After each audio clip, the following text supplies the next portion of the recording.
dafa feebar. waaw dafa feebar. dafa feebar ba yegg ci lool ji sax loolu la ñu wax.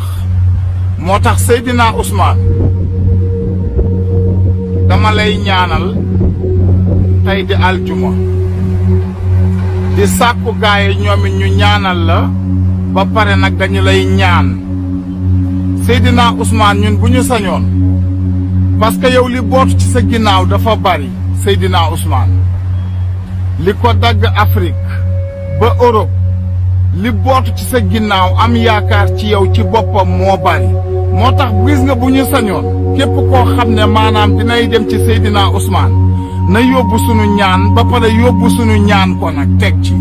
maanaam affaire grève de la faim yi na ko teg ci suuf lépp lu ñu mën ci xeex intellectuellement ñun dinañu ko def muy ici muy ailleurs lépp lu ñu mën dinañu ko def ba mu bokk lépp lu ñu mën dinañu ko def ba mu teg ci loxo ci réew mi mais nag affaire grève de la faim yi boo koy def da nga koy def ci réew moo xam ne maanaam respecté nañ àq ak yelleefu doomu aadama yéen jàpp ngeen ne ndafa mii xool na nit kuy def grève de la faim